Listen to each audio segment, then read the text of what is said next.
I'd like to call the meeting to order to get started. Got a pretty full agenda today, although light attendance, I think we won't have too much trouble getting through it. This is the February meeting of the Assembly Enterprise and Infrastructure Enterprise and Utility Oversight Committee of the Whole. We are noticed today from 11 a.m. to 12 p.m. and I would like to start with member introductions. Mark Littlefield. Karen Bronga. And then I see we have member Salt on the phone. Randy Salt's here. All right. Anyone else on the phone that I didn't see? Okay, doesn't look like it. So we have no unfinished business. So let's just jump right into new business. You want to introduce yourself for the record and then give us the update on the two items under solid waste services, please. Thank you, Mr. Chair. Kelly Toth, Solid Waste Services. Just providing you an update with a couple of quick talking points. Not really want to take up a bunch of time or a formal presentation today, but wanted to put a couple items on your radar. One is the secure trash zone conversation that's happening in the municipality. And there will be upcoming a request from one of the communities. And because of that request, there was actually a wildlife group that formed so that we can talk about what those implications might look like. And so we've had a couple meetings, a couple of the assembly folks have attended and been a part of that. So trying to be collaborative in the process and what that will look like. So you recall that in Title 15, it's really about environmental health, and that's where the secure trash zone ordinance lives. Title 26 is the utilities, and SWS collections or solid waste services collections is under 26070. So two separate areas of where it lives. In talking about the upcoming secure trash zone request, that's really outside of the collections area of SWS. But one of the things that I mentioned before is that we are committed to investing in the safety of not only the residents, but all residents, meaning humans and wildlife. So what we're looking at is researching something similar to this. This is called a Sirius lock, and it is a gravity fed lock. So back in the day, SWS purchased a bunch of bear carts, but they were the manual carts. So you have to use your two-step mechanism to open the cart. Then we went to the automated where the cart turns upside down and you need to have a gravity fed lock. So we have a bunch of these manual locks that are in inventory. We'd like to swap them out with this device. It's a gravity fed device. So we're researching that. That would really simplify our swap out. It's going to take a little bit of time for us on the labor end, but it's not that much of an investment. The only thing that we'll have to do is swap out the 48 gallons they do not make. So there's 32, 48, 64, 96 gallon carts.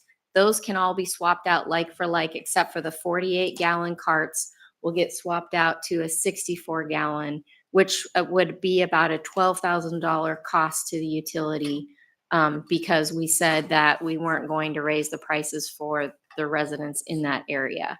So we're ready to do that, but we're doing some final research to make sure that this is the way that we can go with it. But I just wanted to let you know that we are working the issue and trying to come to a resolution with it. So we're here for any questions about the secure trash zones that you might have. Okay, thank you. And just want to note for the record that Chair Constant joined us at 11:03 roughly. One question for me, as we're looking at this, once the decision's finalized, where are you looking at deploying them initially? Oh, before the bears wake up, which we're already late, I think, but as soon as possible. And where? Oh, we're working with right now, Government Hill Community Council was also part of this discussion. So we're continuing the conversation with them. That was, and the reason why is because that's where State Fish and Game has identified the hottest spot in our community. And it's really because it butts up next to the military base in the Greenbelt there. And they've got their enforcement grade on their end, which means these bears are coming over and it's going to take some time. I mean, I think one of the biggest things is to set the expectation that one of the things that Fish and Game learned is in Girdwood, for example, they did the swap out, but it took a year to teach those bears that that was not the place, so it took some time. It's behavior change. It's behavior change on the point of the residents, but it's also behavior change on the wildlife to get them to move on. It's not going to be an overnight fix, but we're going to try. Anyone remember Bronca? I'm not really familiar with exactly where SWS zones are. That lower northeast near Centennial Park, is that solid waste services? No. Okay. So, But that doesn't mean that we can't have a conversation about what needs to happen. It's just in the differentiation here is that the Glen Alps Community Council is not in our collection zone. But these other folks in Government Hill are in our collection area, in our defined service area. okay. Yeah, I think all along that military boundary, I mean, it's just a wildlife corridor for sure. I think some of the trailer or the mobile home parks that abut that have changed the type of cans they're using, but it's problematic. Okay. Is there anything else on secure trash zones? All right, let's continue on then to waste to energy. So our waste to energy Deputy Municipal Manager Mark Spafford, sitting next to me, did a presentation here for all of you last time and went into depth with it. We just wanted to give you a quick update that the feasibility refresh is happening now. You'll find the original one on our website for further information, as well as the financial review is also well underway. So just to let you know that there's quite a bit of movement and refresh analysis research happening with that. Did you want to add anything? Yeah, I've got a presentation. So Oh, okay. yeah. Sorry. That's okay. Let's pull that up real quick.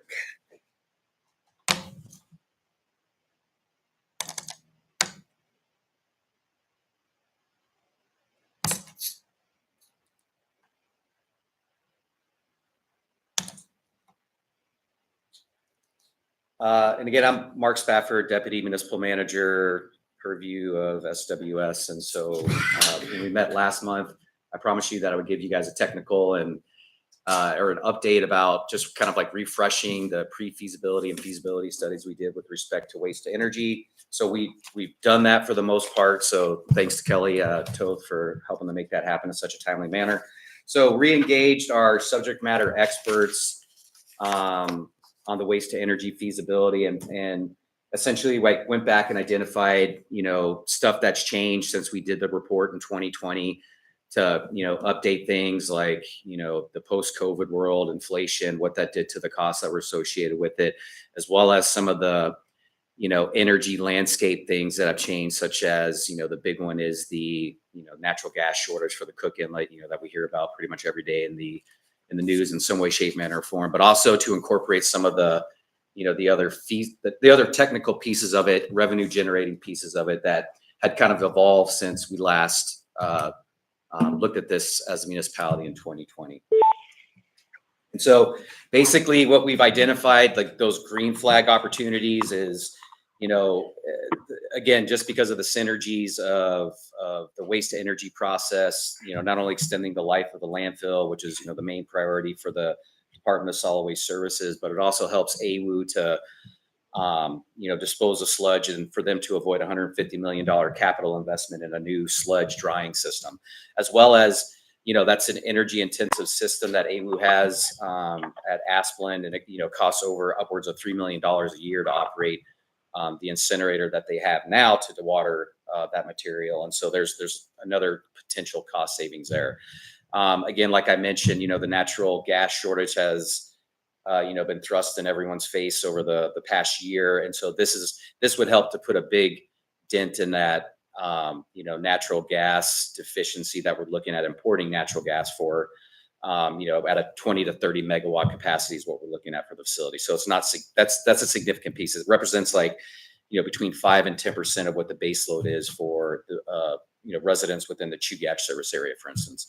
Another big thing is the waste heat possibility, because obviously it's a thermal treatment process. It generates a lot of, waste heat, which if there's, depending on, the site location, which is, one of the first tasks that we'll have to undertake when we move forward with this analysis, will be, where does it make the most sense to site this so that you can utilize a large heat source that, if you stuck, say, at the landfill, might otherwise be trapped. So there's different technical pieces that have come up that we're going to incorporate in, looking forward on the waste to energy project. Of course, like I mentioned before, waste to energy or thermal treatment of garbage is a step above actual landfilling of that waste, not only because you're able to recapture some of that energy that's just going to sit there otherwise and, eventually hopefully decay and become methane.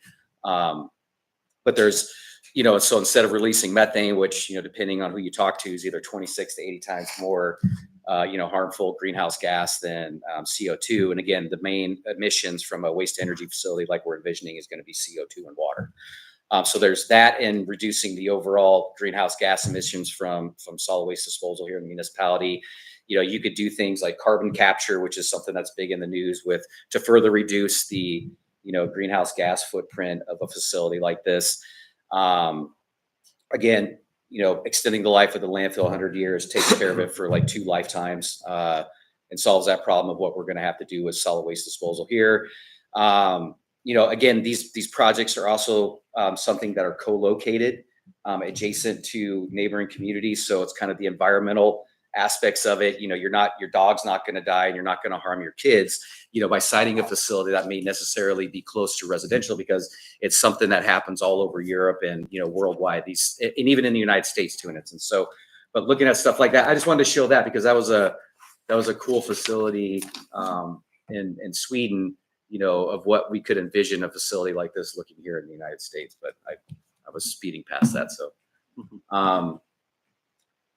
and then again, it supports, the waste to energy process, or looking at this was a recommendation from, the strategic plan that was put together for solid waste services, as well as the integrated solid waste master plan. Challenges is, post-COVID costs have increased significantly since when we envisioned this project in 2020.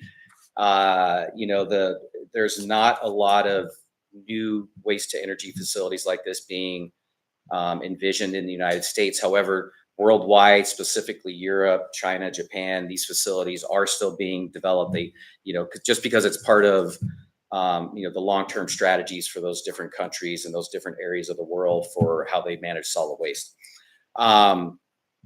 There's also, the power purchasing agreement and the avoided costs. If we were to negotiate with a power utility to purchase the power, that's always kind of fluctuating. So that's another kind of red flag or something that we'll need to address. And that'll be, again, like one of the first items that are, tackled as we move forward with advancing this process. We also updated, what the potential schedule could look like as far as a facility like this, if we started tomorrow. So we're looking at, an approximate 2.5 to 3 year timeline to, get engineering, design, and procurement completed. So what that means is within 3 years, if we started tomorrow, we could have, someone on board to start building and constructing a facility like this here in Anchorage somewhere. And again, like the total build out best case scenario, again, is, 2.5 to 3 years to get the RFP completed and get somebody on board to start, doing the rest of the construction of the facility and starting it up. So, but a kind of conservative case is 10 years, all the way to the best case scenario of like 5 years is the timeline. We updated the design costs. And again, you'll hear me talk about $8 million. That's kind of needed to get, not kind of needed, that is needed to get the project to the point where we could hand it to somebody who would then finish the design and construction of it and get it operational. And so that's approximately $8 million. And in those slides, you'll see what the anticipated spends are for each, the next 2 to 3 years, as well as what those different like big bucket tasks are going to be. We didn't do a in-depth financial analysis, which is again another component that'll come once we take the next steps to that. But kind of a high level comparison of what it would take to operate a waste to energy facility like we're envisioning now. And again, the final construction costs updated to 2025 costs are between $450 and $500 million for a facility like this. And so what you see here on this slide is basically what it would cost to operate that facility. And you can see on the left-hand side are what the current tip fees are approximately with solid waste services versus, side-by-side comparison with what it would cost today from a, best and kind of worst case scenario with the waste to energy facility. So they're not too far off from each other. So what that means is that the rate impacts to the customers of solid waste services in the landfill are not going to be as dramatic as we think it would be compared with what we're paying right now. And so again, just to cut it, not go on this too quick right now, kind of what the next steps are, is we're preparing a resolution of support that once that is completed, we'll ask the assembly to, review with us, ask questions. But we'll ask that for support to start spending, to start allocating money that we're going to ask for in Q1 budget revisions to start knocking off the next steps and the tasks that are associated with advancing, the waste to energy project from where it's at, from a feasibility stage to an actual, permitting, design, and ultimately construction. And then again, I'm Mark. I'm fairly approachable for the most part. Like, I encourage questions, so feel free. Like, when you reach out, ask me, ask Kelly questions, and we'll do our best to get those addressed as soon as possible. But thank you. All right, thanks. First in the queue, I have Member Braga. My immediate thought is this is not the right time. The news is just filled with federal funding freeze effects on farms and clean energy projects. And I'm just very wary of the support we would need federally to make something like this feasible. So I guess that was more of a comment than a question. I'm just wondering, have you taken that into account? I mean, in the economic analysis that we did, it wasn't assuming that this project was funded through, complete federal funds or anything like that. And frankly, the municipality, the department with the revenue that it generates from the solid waste has the capacity to do long-term revenue bonds, which could theoretically pay for a facility like this. And it's exactly how we finance the transfer station, as well as other infrastructure projects here at the municipality. So it's not dependent on free money or federal, not free money, but, money coming from the federal government to necessarily build and construct and operate this facility. It'd be nice, right? Because that helps reduce the overall debt service, but we're not necessarily counting on that.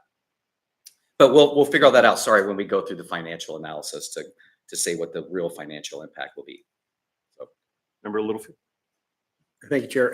Quick question. How long has this process been in place? And did I catch in your presentation, there's none in the United States? It's all. No, there's approximately 75 that are still operating in the United States. Okay. There's over, 500 in Europe, and, there's still continuing construction in Europe of these facilities. Same thing. I think Japan has over 1,000 of them. China's up in there. Construction of these types of facilities to manage waste that's being generated in those countries. So, but it's been a long-standing way to treat solid waste in Europe, for instance, which has the highest standards for, operation, construction and operation of these facilities. Chair Constant. Thank you. I bet you could guess what I'm going to ask about. Where's your plan for consultation? This project is subject to now the North Anchorage Land Agreement, because the landfill has an operating agreement between both the municipality and the Eklutna Inc. organization. And this is not based on our government to government conversations. This is based on settlements of law after being sued for having taken advantage of certain rights and losing in court. And so we cannot proceed with an effort of this nature that has any kind of intrinsic approach to the landfill without having some conversation with them and understanding the parameters and requirements of the NALA agreements relative to any shift. And so recognizing that there is no site location, it likely will have some impact on gas in the landfill.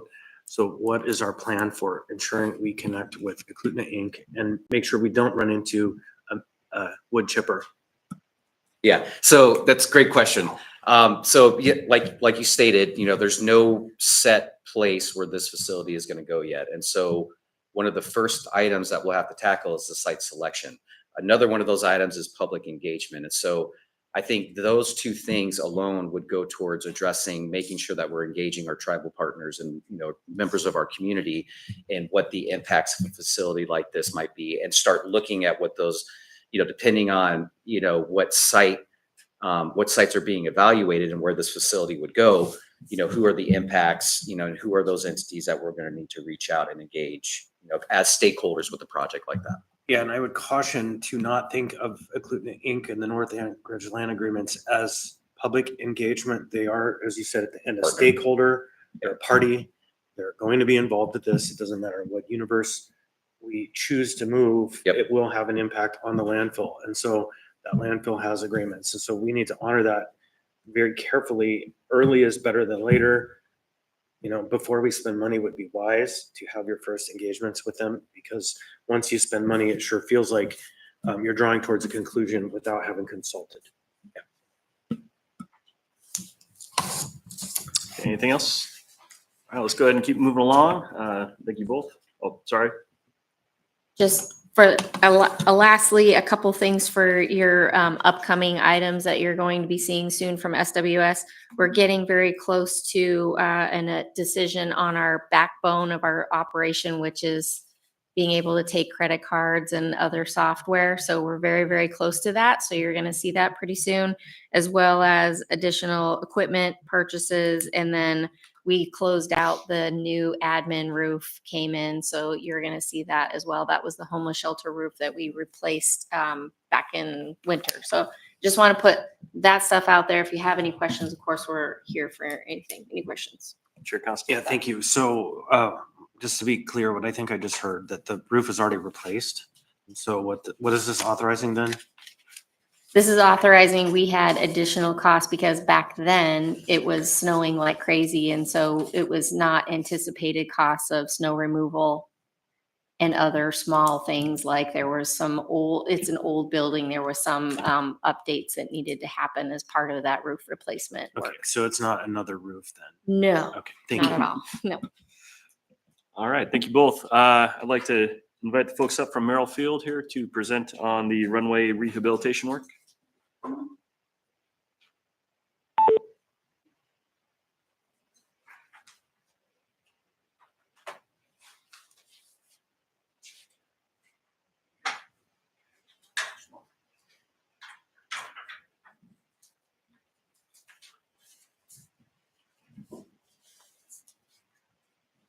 All right, when you're ready, if you want to introduce yourself, and I don't think we have a presentation put up on the screen, but we have the documents, and I think they're also on the website.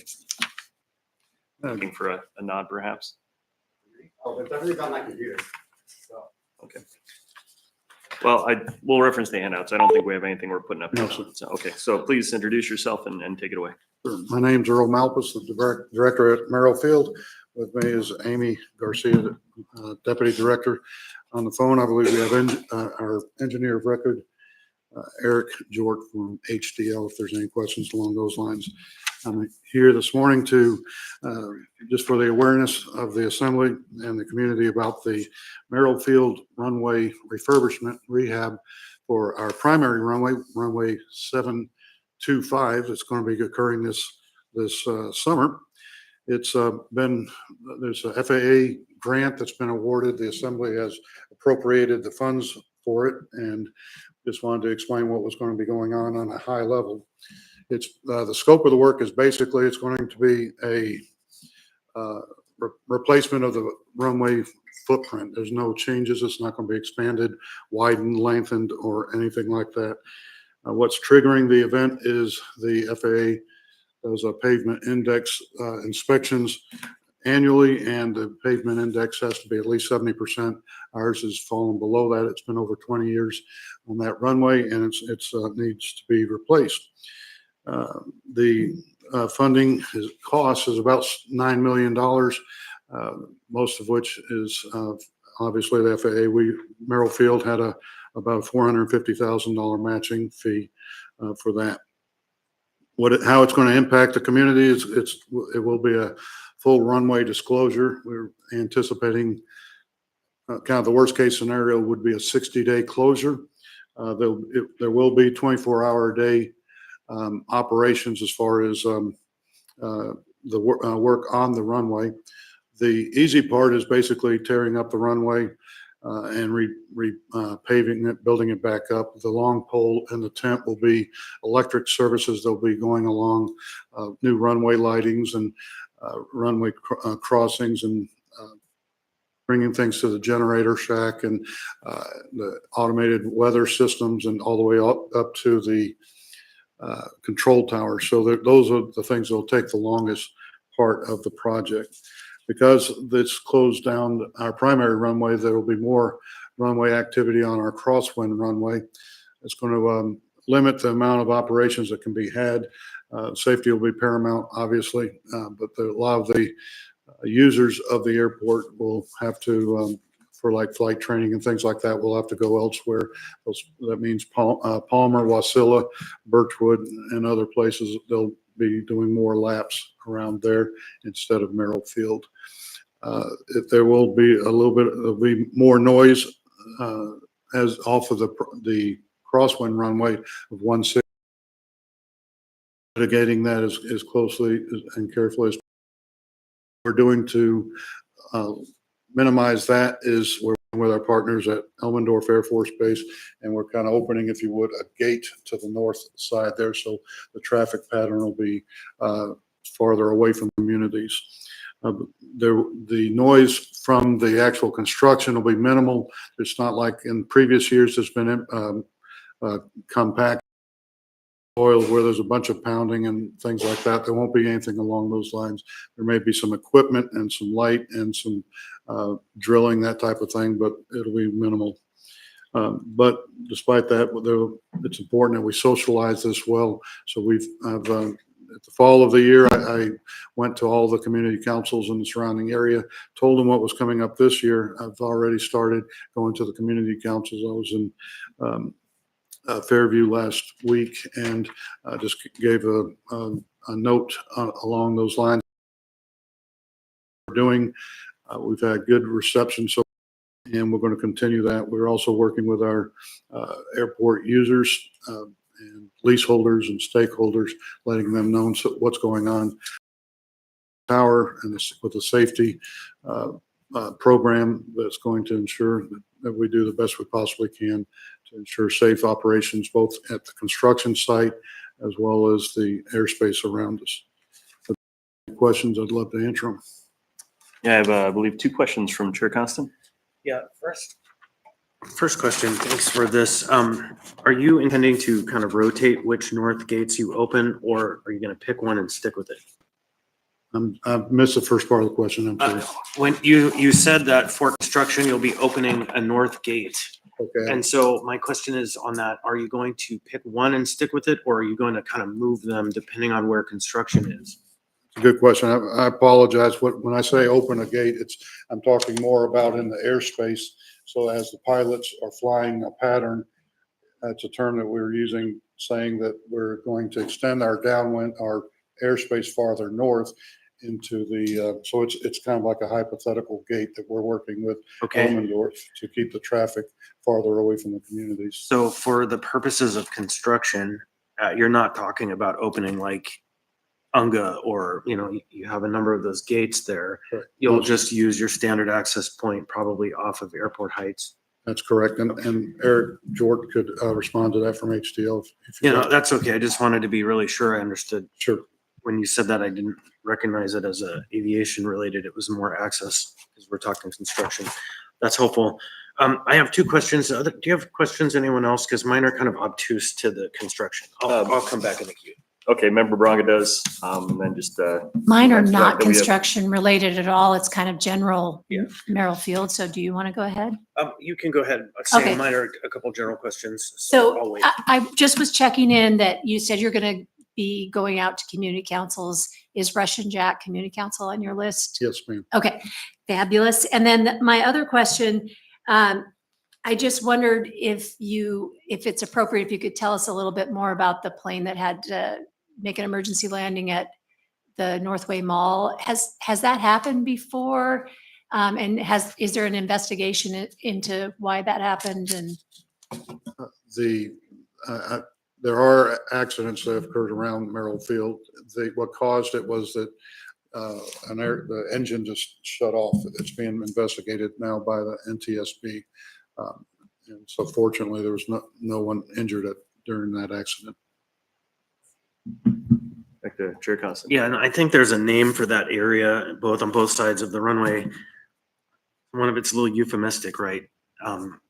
Construction is limited in those areas because it's what do they call it? We kind of call it a soft landing area. You mean where the aircraft landed? Or Kind it's of a like runway protection zone. Runway RPZ, it's a runway protection zone. So it's anticipated that is a potential scenario there, which is why you don't see 6 and 8 story housing units being developed there, is Correct. because the potential is there always around those airfields. So, okay, 2 questions then on DeBar. What's the status, of the leak kind of mitigation? Of the gases. Well, it's the water that's Leaching. leaking down onto DeBar Road. Do we know the status of that kind of mitigation? Kelly and I have been working with Melinda on that. We've tried a number of things. There's a well that was put in and it's pumping it, trying to relieve the head pressure. And there's other activities. I'm not 100% as far This as is ongoing. It's ongoing. Okay, so because I do continue to hear some concerns when they see water flowing out of there onto the road. And then the last question I have is, what's the status of the monument? Right, there were some concerns and kind of finger pointing, and nobody really knew, and it wasn't getting taken care of, and we were getting beaten up for not caring about our vets. I want to raise that question because I care about our vets. I am a vet and I care for them too. It seems to be when I came in, that was one of my first questions. The first patrol around the airport, I saw it. I said, that's unfortunate. So structurally, the land, a lot of people think that it's heaved, the structure, but it's actually just sank down. And with the depressions, it created an unsafe situation with the large granite wall. It's been temporarily secured, but for safety reasons, previous administrations have said they paused it. I've met up with the Air Force gentleman that was responsible for it. There was a changing of guard. He was retiring. He brought in a new person. They seems to be less interest in that than the previous one. So I'm trying to work with, we're going to try to absorb that with Merrill Field so that we basically own it and we'll be taking care of it. I'd like to work with the Parks Department. There's been some discussion on how we can do and make that, one, it has to be safe, and 2, if we're going to have it, it's got to be a good representation of our military as well as our municipal. So another ongoing project. I'm sorry? Another ongoing project. It's another ongoing. It's going to be dealt with in 2025. But it's. Thank you. One more quick question from Member Braga. Okay, thank you. I did hear from Visit Anchorage that they are planning on ramping up aviation tourism, that they were looking into doing, really marketing, doing tours to go to Merrill Field and see how the operation works. Can you tell me, are you in anything about that? What do you envision happening, or is it a later date, not this summer? Good morning, Amy Garcia here. I went to a Visit Anchorage meeting just about a week and a half ago. They had that conference, and what they did is they gave a bunch of data about the work that they're doing at Ted Stevens International Airport. So through Melinda Gant with ACDA, she introduced me to the Visit Anchorage folks. So I think we're at the infancy stage of building a relationship with them that Merrill Field Airport has not had prior to right now. It's on the list. If I could just point out, we've resurrected the Merrill Field newsletter that we're putting out. It's got a big facelift. It's going to be put out quarterly. We're going to use this as socializing the construction as well as all the users across the state that would be interested in it. And we're by April, we're going to have the first draft of the economic impact study that we've hired a firm to measure the goodness of Merrill Field to the municipality. Look forward to sharing that with the assembly as well. All right. Thank you all for being here. Let's go ahead and move on to our next presentation. 2 presentations related to the PAMP.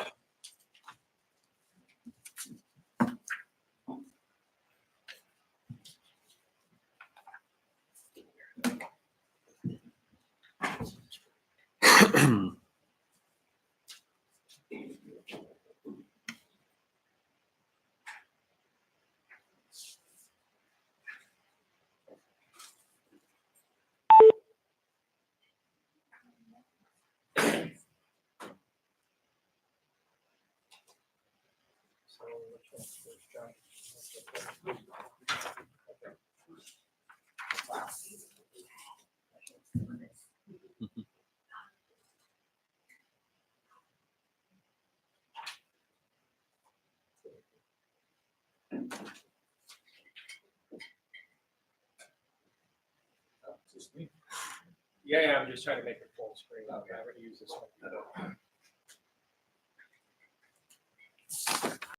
If I might, before you dive in, I just wanted to frame up that these are two items, and the first is actually on the 225, should be coming through in the 225 addendum. The second, I think I just pushed through, and it's gonna be on the 3-4 regular agenda, the change order, Eric. So in terms of where these items will fall on the assembly agendas, just wanted to offer that as framing before these guys dive into the substance.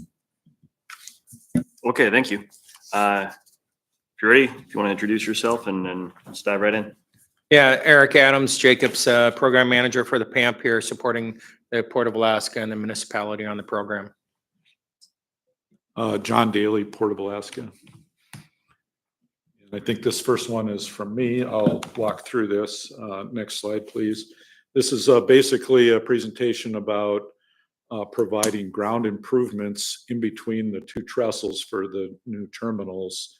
And that's as a result of work that we did through the Design Advisory Board. So the original, you have some material that we provided beforehand, but the original didn't include ground improvements between the trestles. They were at the trestles, but not in between them. And there's a risk of seismic failure between them. We asked the designer of record to provide a study to look at that risk. And they did that, and they provided some costs and recommendation that we do some. And then this was discussed with the Design Advisory Board, and the Design Advisory Board voted to include this work in the program. So I'm providing background for that. Next slide, please. So this is to try to define the problem. And here's a slide from the 2018 seismic event at the port. That's sand boils along the embankment, existing embankment. And you can see the dock on the right side and the trestle in the background. So sand boils are a form of liquefaction where the soil gets liquefied and ejects out of the ground. It's common in larger earthquakes.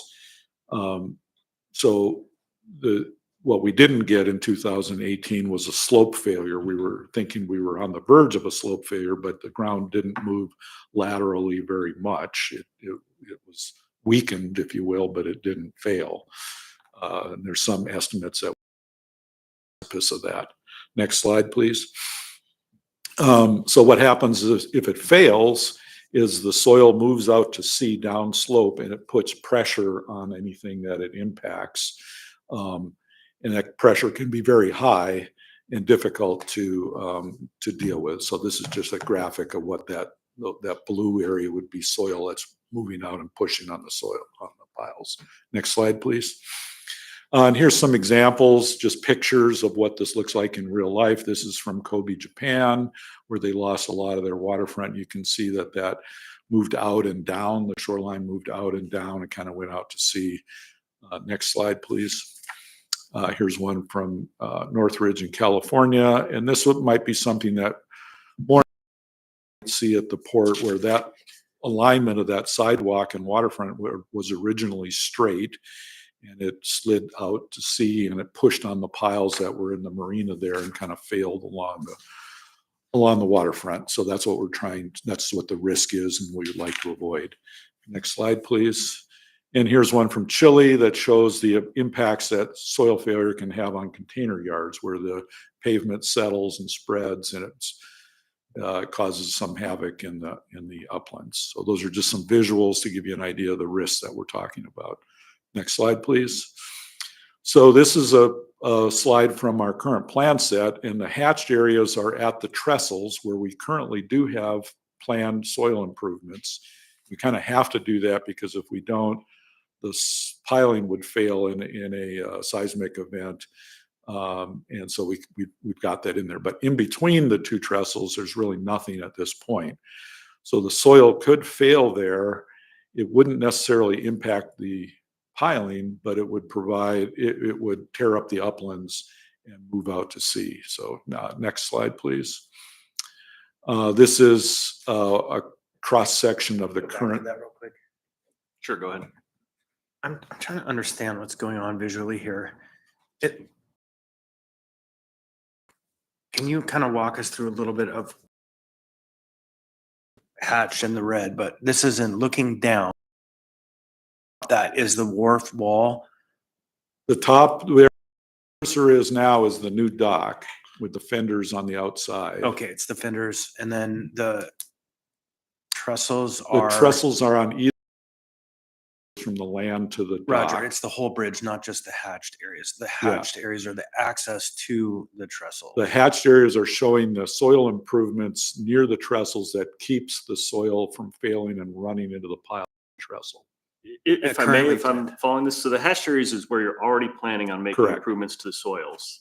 It's the in-between the hatched areas that you're highlighting that has not been addressed. Exactly. No, thank you. Now I just needed to understand what I was looking. There's a lot going on these drawings. It's hard to understand sometimes. Yeah, and so from a payment perspective, is that the railroad's facility or are we owning the rail that's on the dock? The rail on the dock is only for the container cranes. And Oh, that rail okay. there that's shown in the drawings, that's actually a road and a dock that's an abandoned railroad line that Okay. it's no longer in use. That's from the original construction. Yeah, okay, it looked like you had trains moving in there. It's just- They were originally, but it's been years and years since they've used that. Next slide, please. So this is what's currently in the plans, which is coastal shore protection, but not seismic in between the trestles. Next slide, please. So what the engineer did is they did a model, a fairly sophisticated model, I guess you'd say, of what would happen in a contingency level seismic event to the area in between the trestles. And what happened is that they determined the soil would move over 30 feet. It actually went beyond the limits of the model. And it would slough off and move kind of out to sea and down. Next slide, please.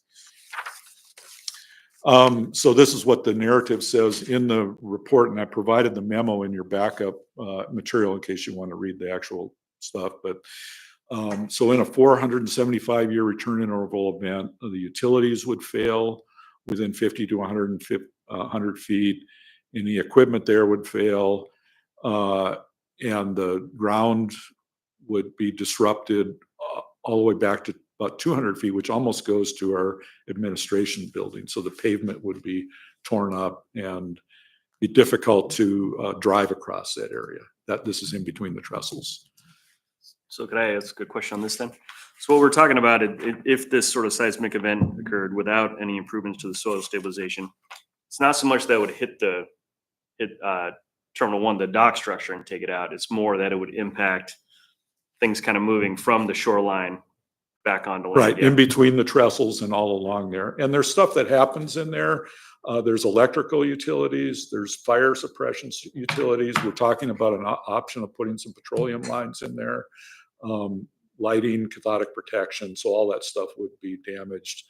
Much of it may be irreparable in this contingency level event. Chair Costa. And so what is crest of slope?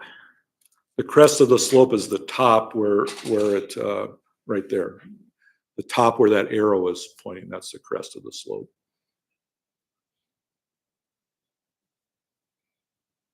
Okay. Okay, next so slide. when you say crest of slope, that's not an active term. That's literally just the geographic point, Right, it's the top of the not the slope. slope of the change over earthquake movement, but it's more, okay, thank you.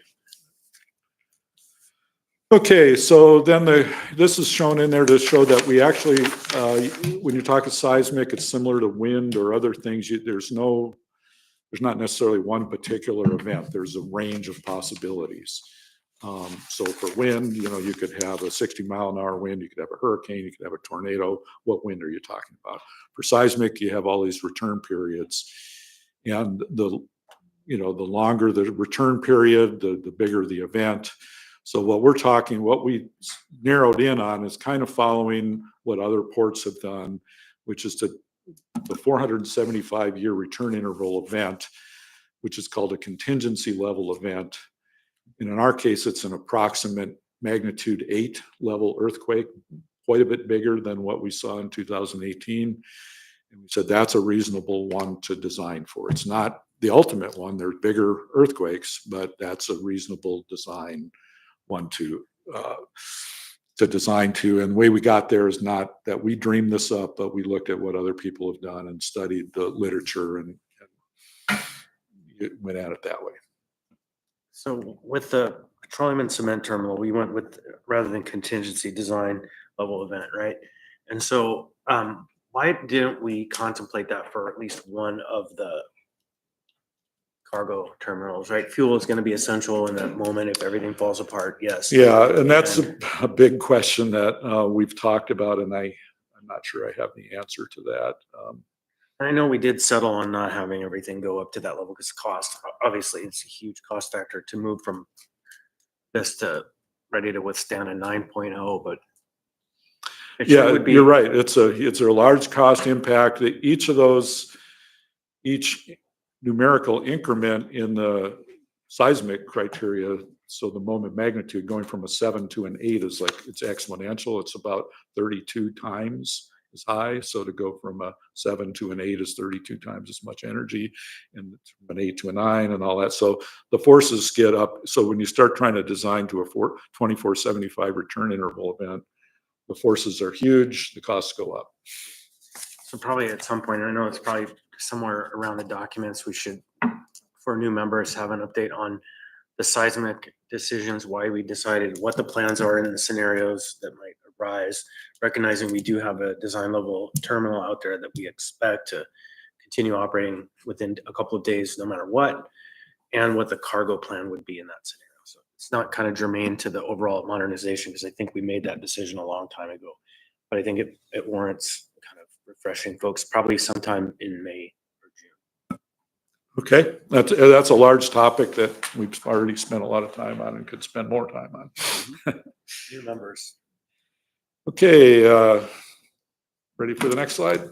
So here's a similar, this is a tabular view of what the previous thing said. So you could read this different ways. When we had the 2018 event, it was an approximate 72-year return interval event, approximately 50% chance of happening in 50 years.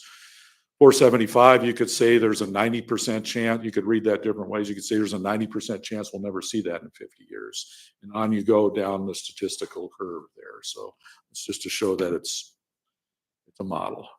So here's what was proposed. That hatched area in the middle is stone columns that the designer of record proposed to provide.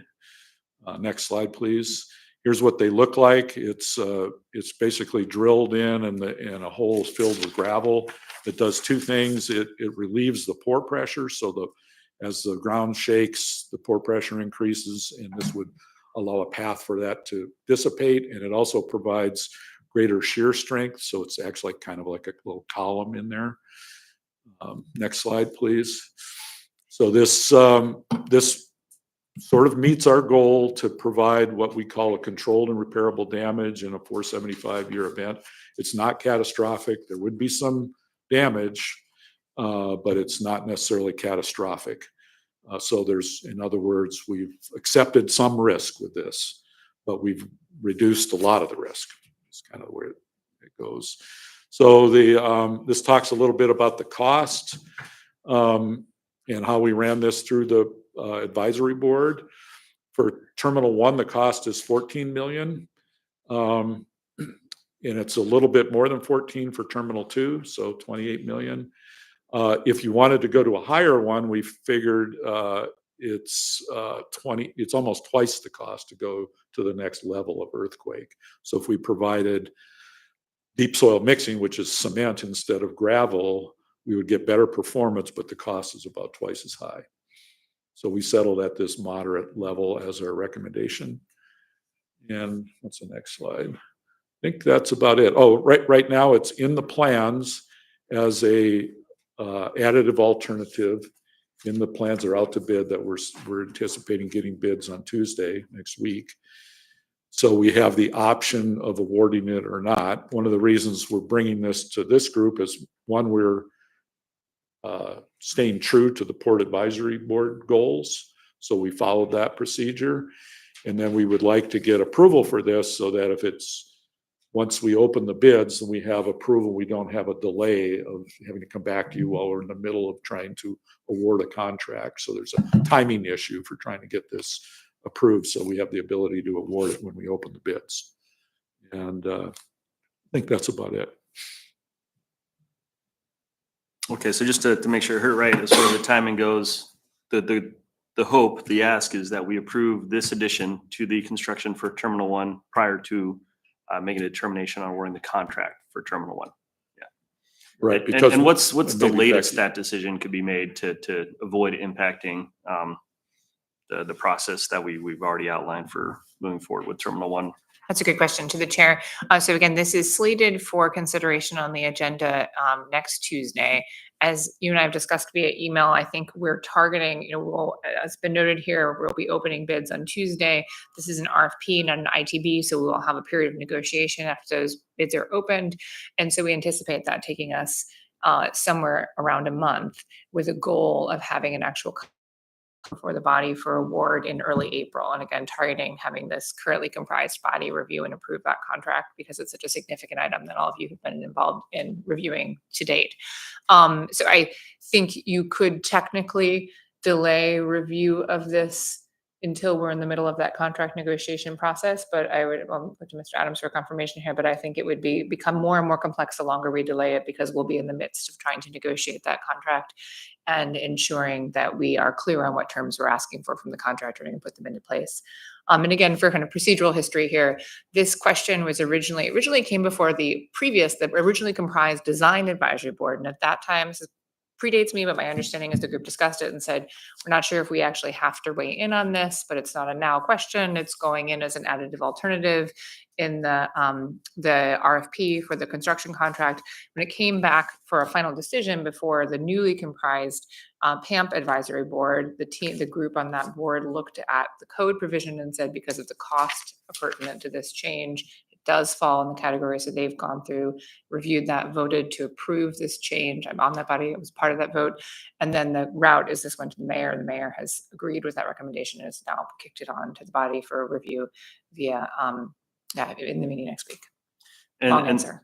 And the PAB approved recommendation is specifically for this level of mitigation? It's specifically for the level that results in the $14 million cost. The body did consider, would we recommend something that adheres to a higher seismic standard? And the conclusion was no, that the additional expense and the probability of the kind of a related event happening in the time period in which support would be in use does not merit an investment beyond this level. And I'll let Mr. Daly speak more specifically to the seismic piece of that if you have technical questions.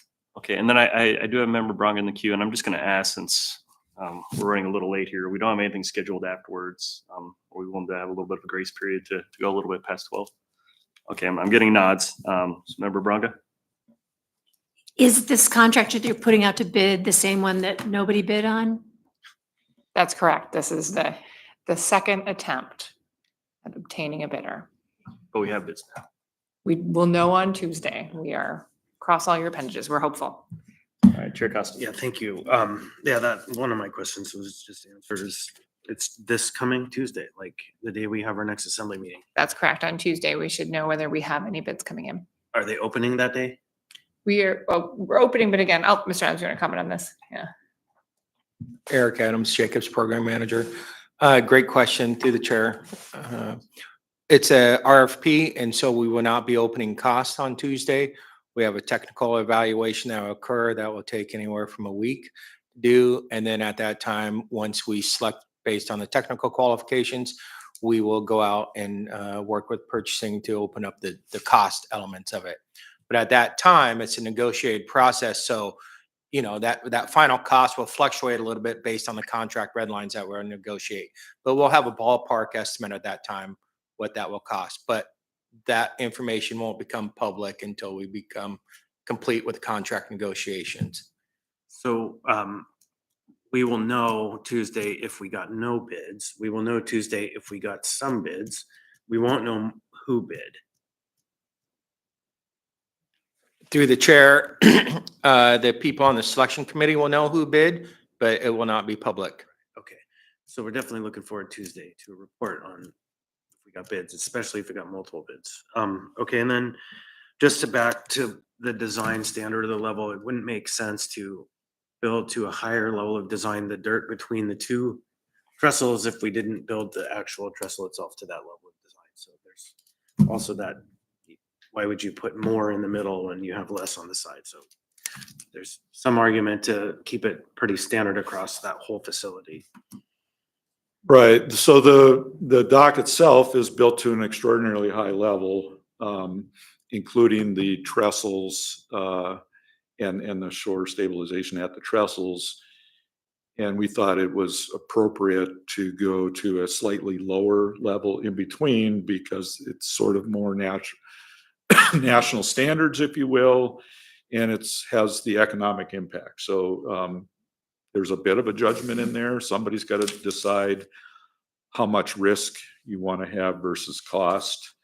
And we picked what's kind of an industry standard,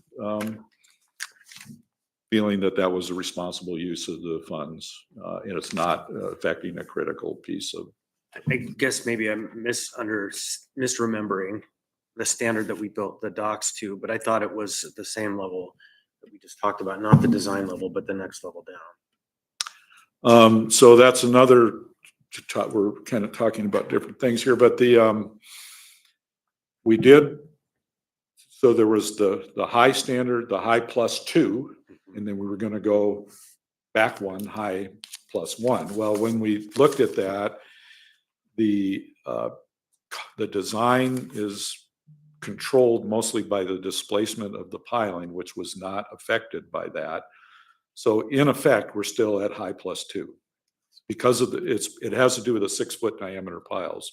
Once you settled on that, permitted that, put those into the program, those are controlled by the displacement limits. You're pretty much stuck with it, and you pretty much have high +2. Yeah, and so that's why you wouldn't go much higher, even cost wise. Why would you design higher for your mud in the middle than you would for your actual structures? And so, okay, thank you. All right, let's recognize we had already over time. We got 2 more things to go through quickly. Can we jump into the NES 1 change order?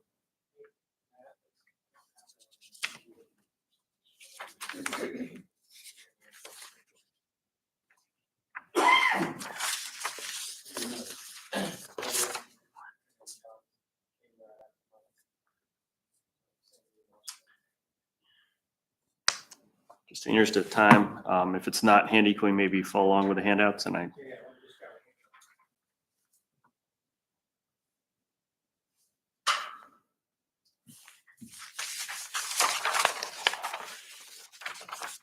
highlight for members, I think this is the one we're looking at.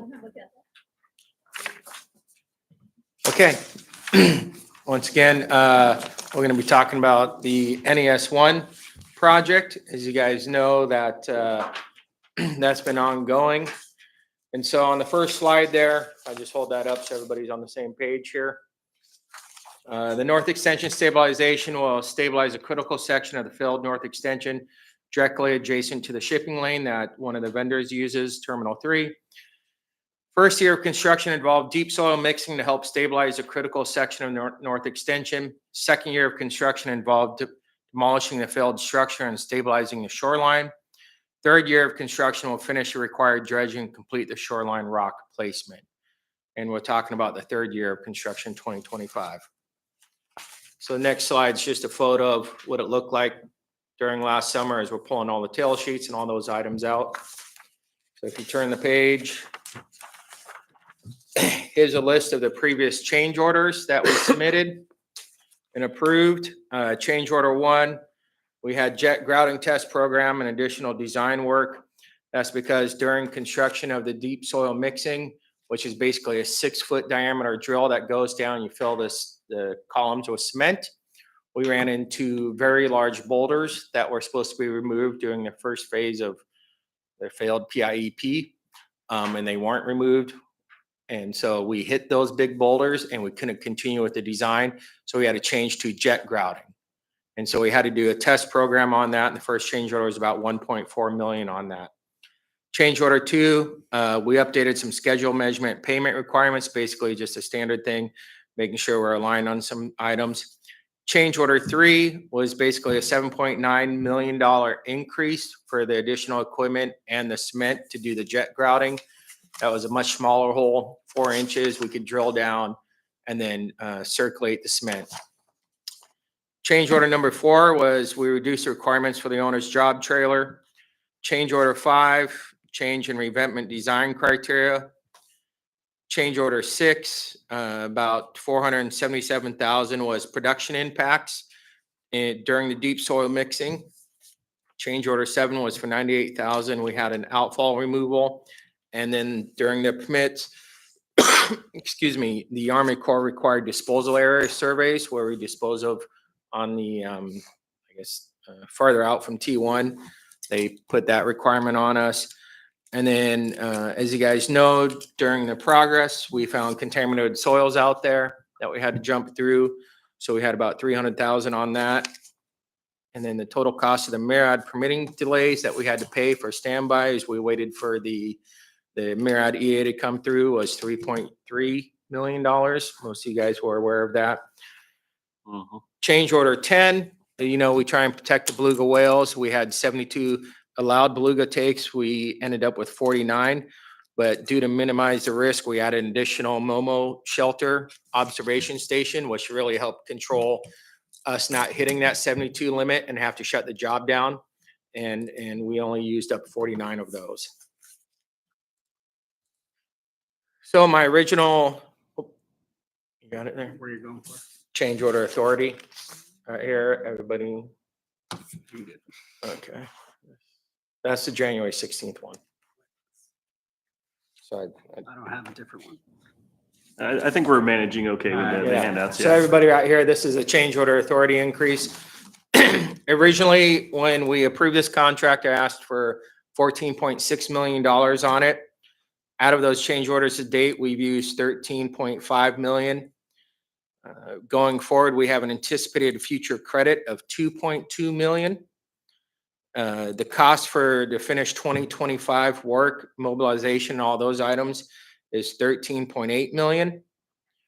We have additional armor rock that we need to provide. That's 6.5 million. And then we have additional dredging, infill on those items, anticipated to cost 4 million. And when I talk about infill, since we didn't complete the job, as we know, the sediment backs up and fills in those areas. And so I have a total change order anticipated deficit of 21 million. I'm asking for a requested additional authority up to $22 million.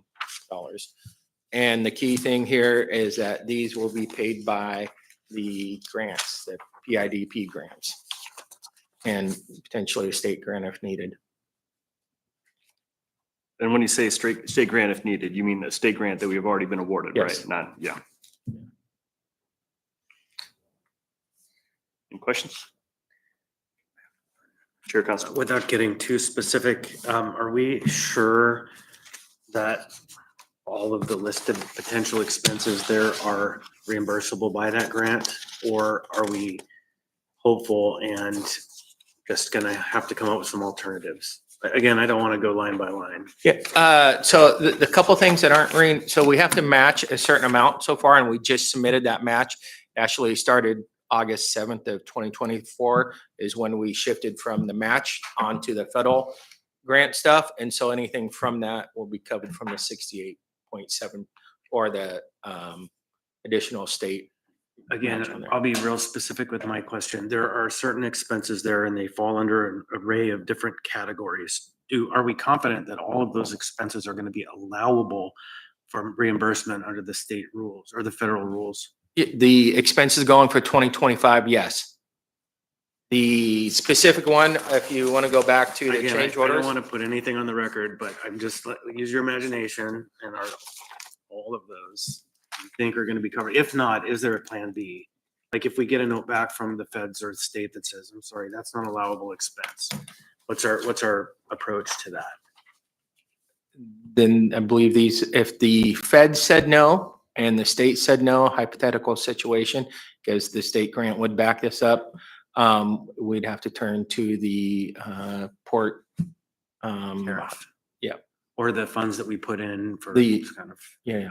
Okay, so there's one expense that raises some thoughts that we might find ourselves in an unusual position. So that's all. I would be happy to discuss that with Becky and you at any time. I do Thanks. know the one expense that listed on here is the delay expense is not recoverable. The 3.3 million that I pointed out. Okay, so since you put it on the record, of course, that was the one that I wanted to talk about. So it's not recoverable. What's the funding plan for that money? The state, Oh, so the state will allow the us. federal PIDP is not going to recover the 3.3 million. Good enough. I didn't want to Sorry, specifically identify it, but it is identified. So, okay, apologize, Mr. that's Chair. good. Thank you. Okay, anything else? All right, thanks, guys. Thank you, everyone, for indulging us as we go a little along. Just real quickly, who's going to present on stormwater? Okay, all right. Do you have a presentation or is this just a quick update? This is unfortunately, I did not. I think for where we're at today, a quick update is Yeah. sufficient.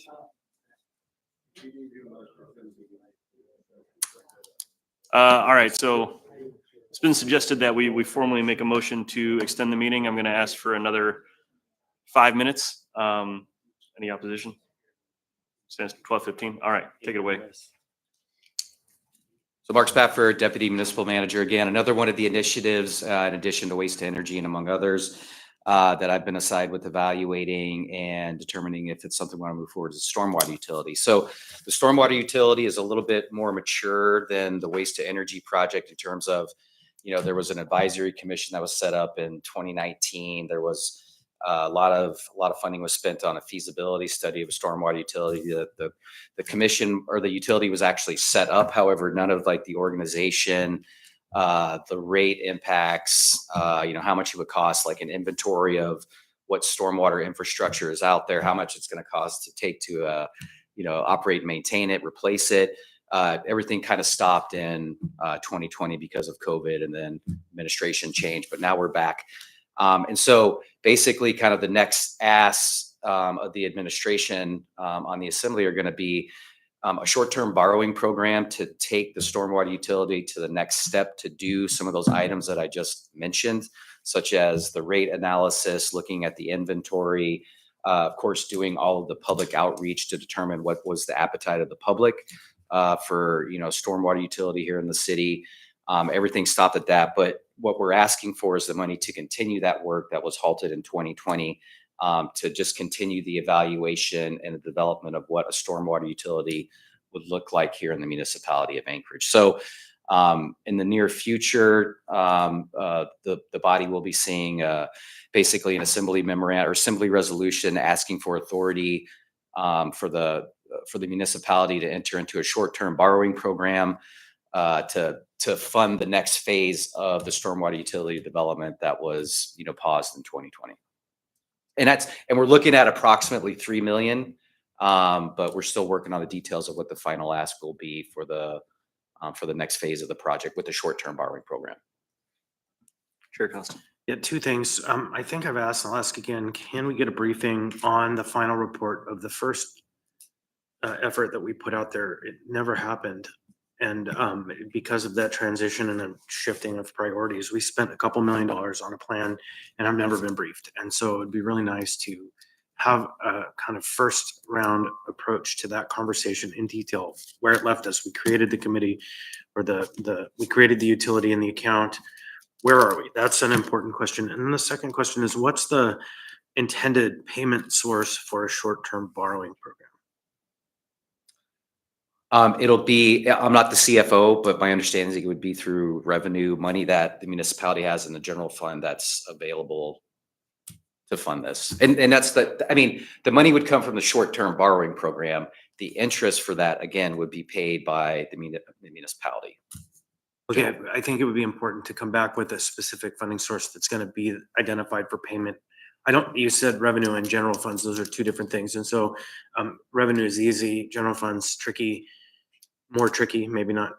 tricky. Yeah, and I'm obviously, not the CFO, and so we'll We'll get an figure it answer out. for that one. Yeah, okay, it would be important to understand specifically how we intend to pay back that money. I think those are good questions. Maybe, Mr. Spafford, you should start thinking about coming back with a more fulsome presentation on. Yeah, and what the barn would that's. look like, and yeah, also what we found in the previous study efforts. And again, just like with the waste to energy project, that was the point of me socializing this with you all right now, is to get feedback, like with Mr. Constant just said, is like, what do you need to see from us in order to kind of take those next steps with the utility development?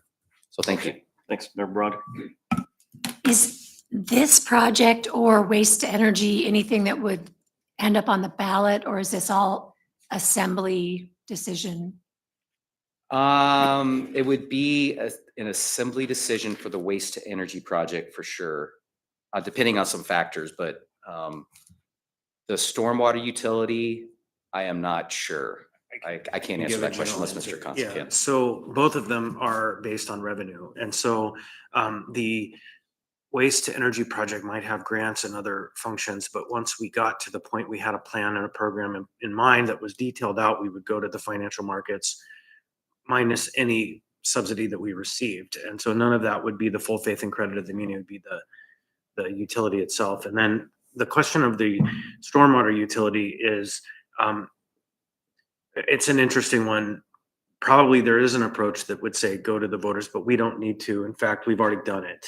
The work is done in terms of creating the utility, meaning it's a chart of accounts.